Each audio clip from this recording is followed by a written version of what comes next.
So, in this module we will get started with the basics of Hilbert space and then get on to the reproducing kernel Hilbert space. This is followed by the proof of the representer theorem, which has important consequences. Okay. So, let us start with an orthonormal basis and then endow it with the completeness property, and this leads us to the notion of Hilbert space. We start with orthonormal basis and we endow it with the inner product definition, and which is complete, and I will bring in these details very carefully, and that leads us to the Hilbert space, and from the Hilbert space over the kernels we will define what is called the reproducing kernel Hilbert space. Okay. Let xk k equals 1 to infinity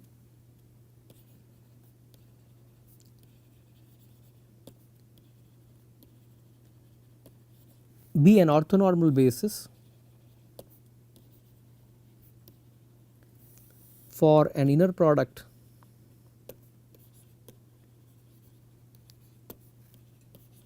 space which is given by F, and this space could be possibly of infinite dimensions. It could be an infinite dimensional space.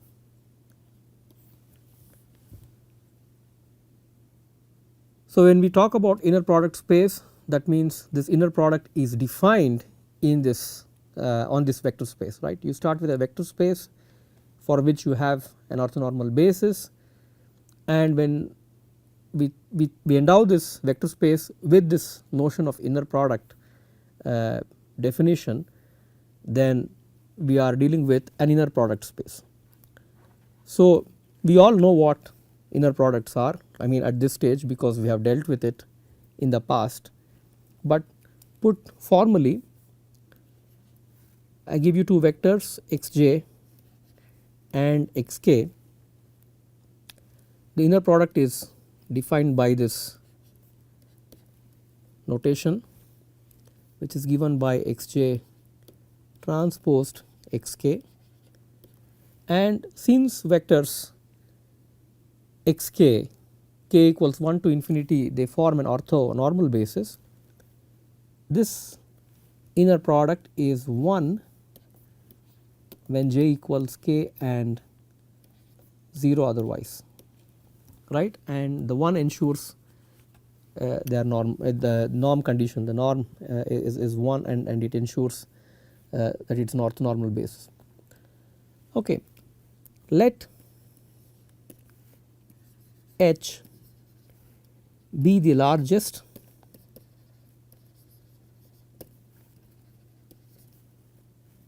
and most inclusive space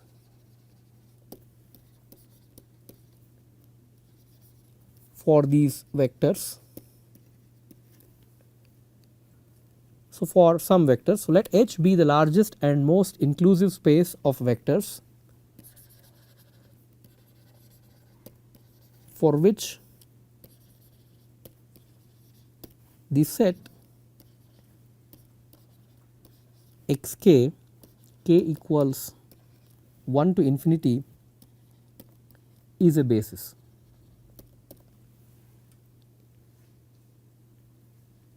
So, then any vector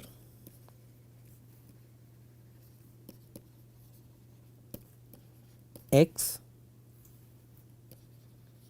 not necessarily lying in this space script f, because script f is an inner product space and it is endowed with this orthonormal basis, right, and any vector x that belongs to this space H, which is the most inclusive space, which does not include f, can be written as a linear combination of these orthonormal bases. Right, this vector x can be written as x equals summation k equals 1 to infinity ak times xk, that is a linear combination of the orthonormal bases. And why this is a subtle issue, right, not necessarily lying in this space F, because in limit form, limit as n goes to infinity xn need not belong to this space F, right. I can have a limit of this vector or a limiting vector, and the limiting vector need not be part of this space.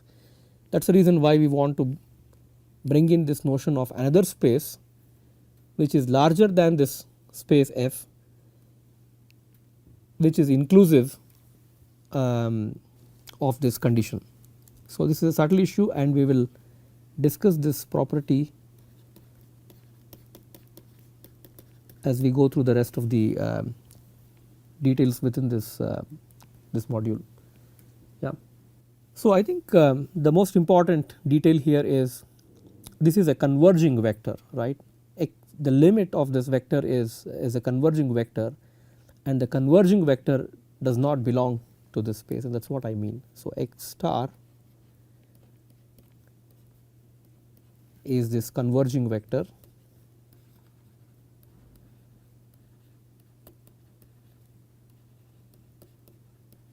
and this converging vector does not belong to this inner product space.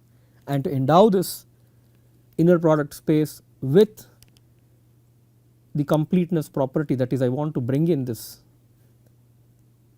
sense of converging vector to be also part of another space. I bring this this largest and most inclusive space, which is H, which accommodates the subtle condition.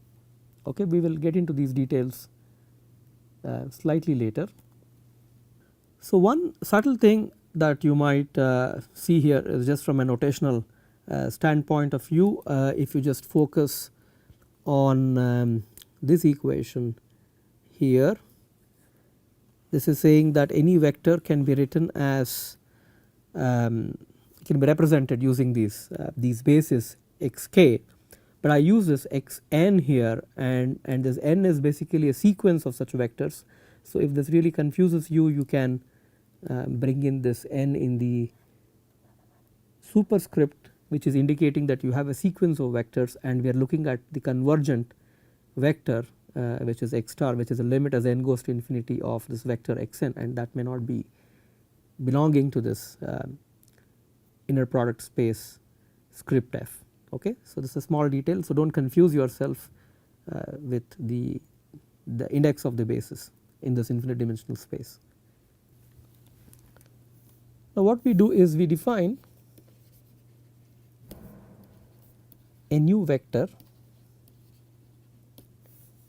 yn,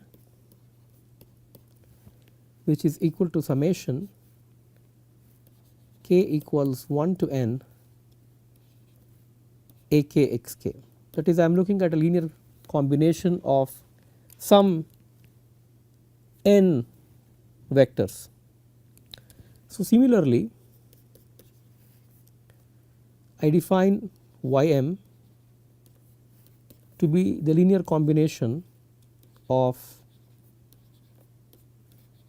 m such vectors k equals 1 to m.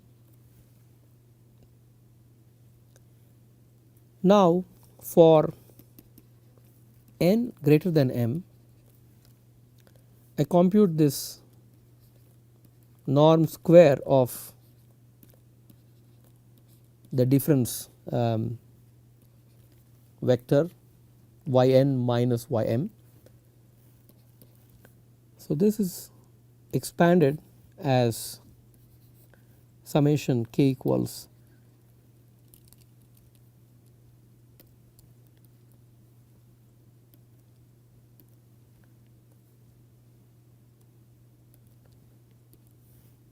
one to n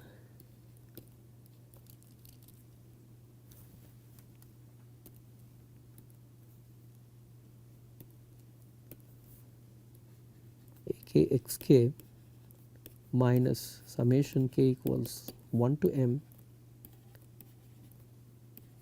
akxk squared, which is nothing but within the norm summation k equals m plus 1 to n akxk squared. Okay. Now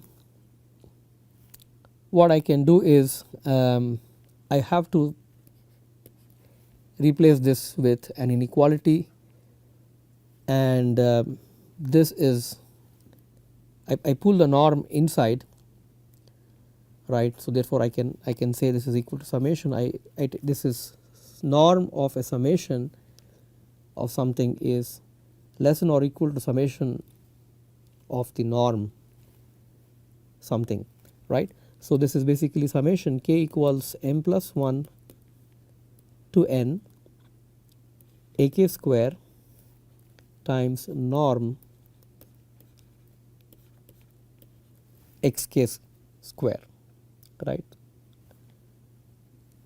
This is sort of a straightforward inequality, and this can be simplified if you assume that the norm is 1, because that is where we started off. They are orthonormal basis. So this is nothing but summation k equals m plus 1 to n ak square, right. This is norm 1.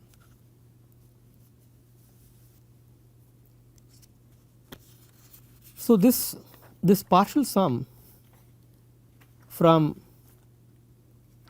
k plus from k equals m plus 1 to n has some interesting consequences. That is, in the limit when m and n tend to infinity, this sum should dive to 0, right. So let us list these properties here.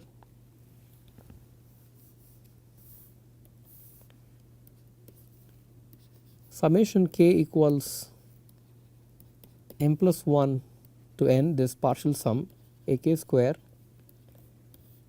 heads to 0 as m comma n tend to infinity. That is it, this converges to 0, and summation k equals 1 to n ak square is finite. I mean, in the square sum it is basically finite. So what we want from this is we want to lead to the notion of what a Cauchy sequence is, and that is the reason why we are bringing this this picture through a series summation. We pick an epsilon greater than 0 and m to be significantly large, such that summation k equals m plus 1 to infinity ak square is less than some tolerance epsilon.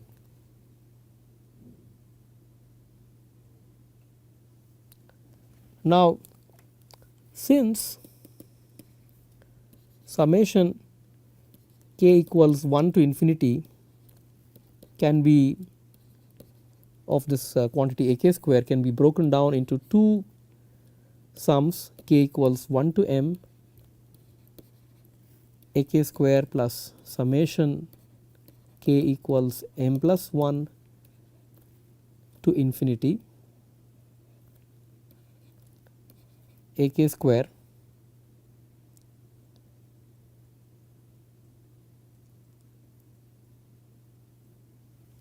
summation from k equals 1 to infinity ak square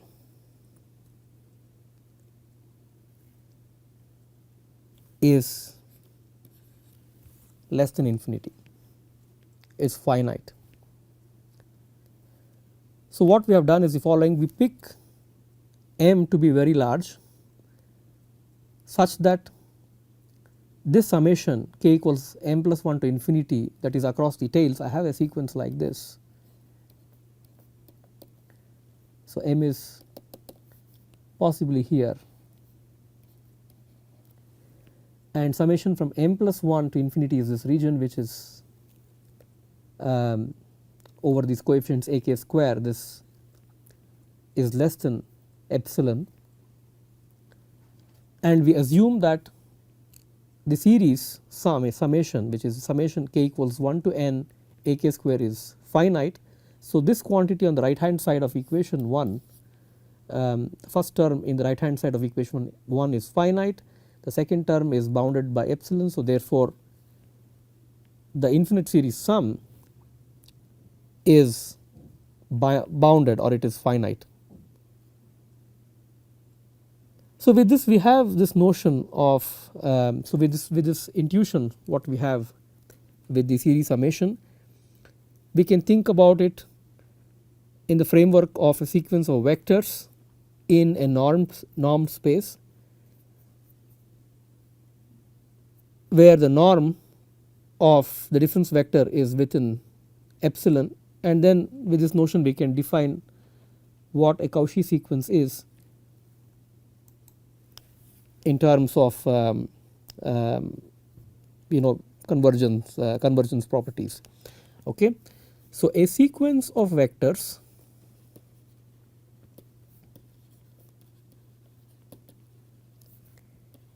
in a norm space. So when I mean norm space, that means it is a vector space endowed with a norm.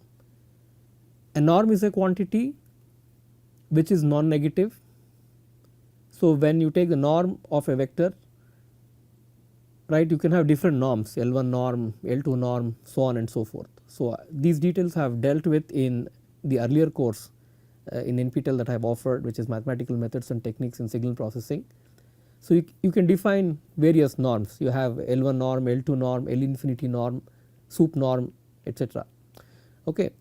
So depending upon your definition of the norm, so norm basically is a quantity which is non-negative because it has some notion of distance, right. So norm of a vector can be 0 if the vector is 0, and for anything other than that it is positive. Okay. For example, in the L2 sense,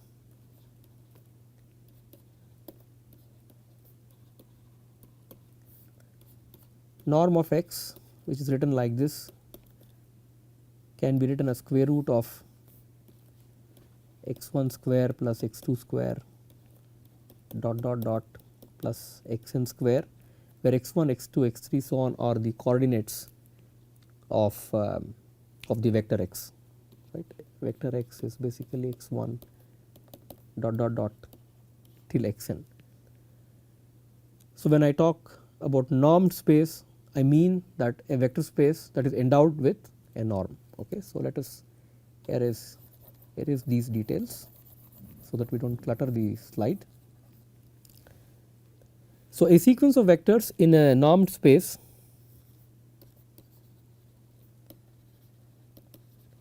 for which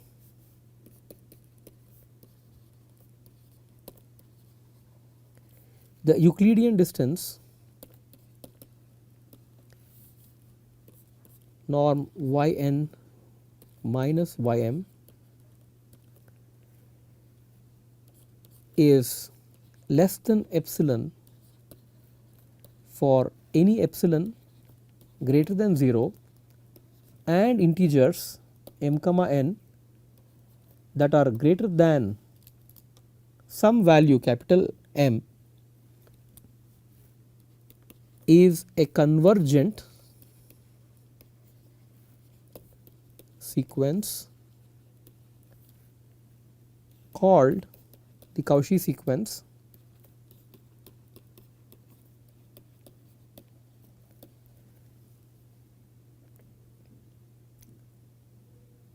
This also means that the sequence yn n equals 1 to infinity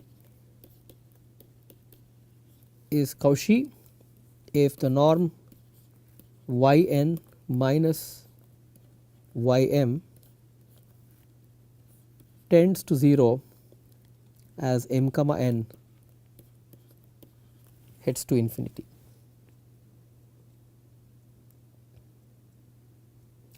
Now, this is where we are arriving at into convergent sequence, like the way you think about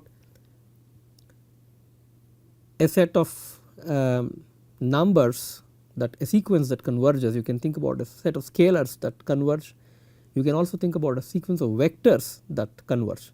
It can be a converging vector, it can be a convergence based upon some property of the vector, which in this case is the norm, which is the Euclidean distance, right. And what we want is this convergent vector may not be part of the original inner product space, and that is the reason why we are bringing the subtlety here. And we want to accommodate the convergent sequence also to be part of a bigger space, and that is our Hilbert space H. So, I did not talk about what a Hilbert space is, so I will be more clear here. So, the space script H is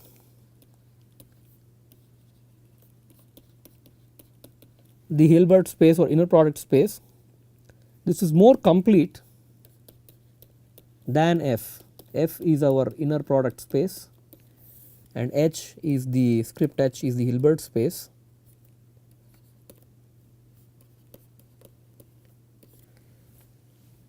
H is more complete than F because of two things. Every Cauchy sequence of vectors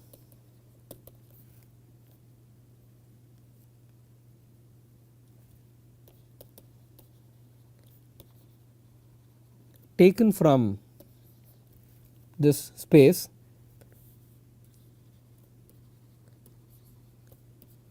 converges to a limit in this space. And most important of all, H inherits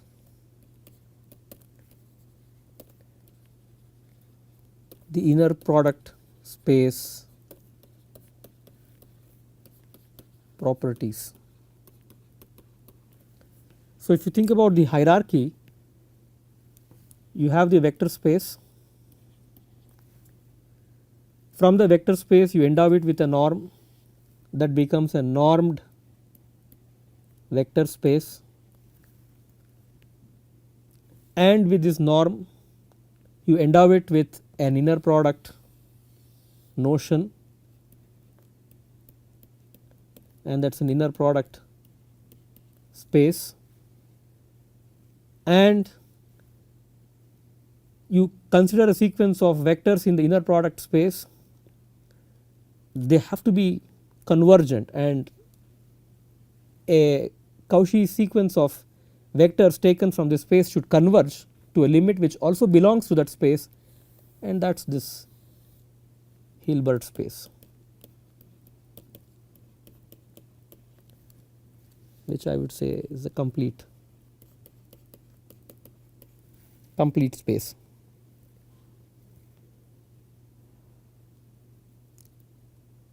Now, there is a subtle issue which I will pinpoint. The question is, are all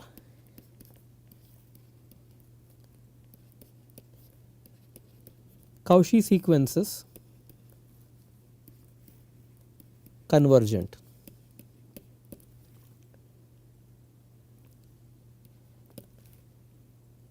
The answer is no. For example, if you look at this series summation, which we are all familiar, summation 1 upon k factorial, where k is greater than or equal to 0 over all k, and let us say the space is over all rational numbers. Let us say we have a space of all rational numbers and that space is Q, and I consider this series summation 1 upon k factorial for k greater than or equal to 0, and I know this series sum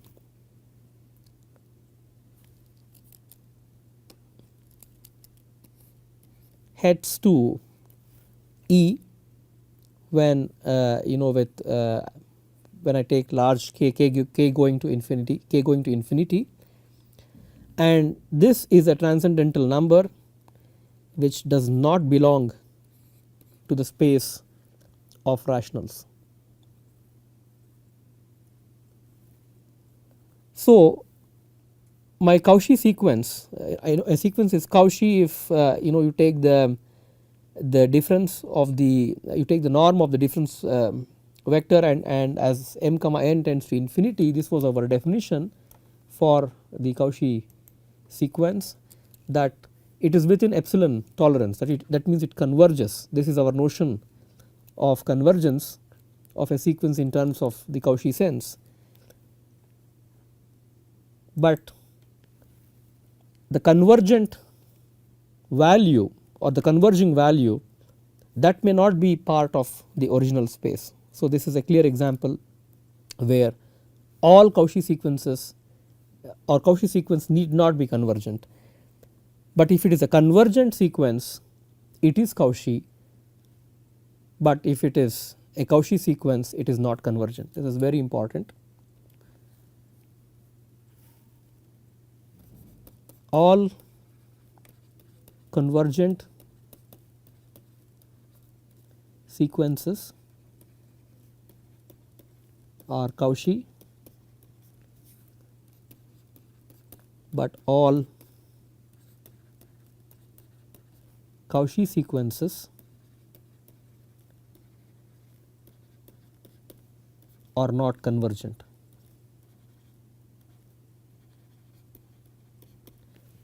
I mean, this is a very important detail, right, because when we talk about completeness it has to be defined over a certain space, and for which we have to bring in these details, right.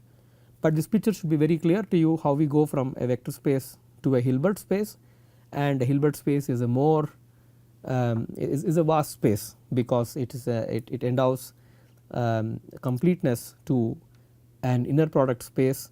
So now we have a much richer space of vectors or functions or whatever we may call within this space that we can play with.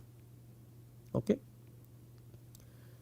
And this is very important, particularly when you think about expansion of signals, like the way we thought about expansion of functions using an orthonormal basis. We can think about expansion of functions using this orthonormal basis, and then what can we say about the convergence of that sequence when we expand in terms of the basis. Does the sequence lie within the space, and these are the subtle issues of convergence that we have to discuss in this module, so that it is clear when we bring in these details. Okay. So with this we will end this module, and we will work further.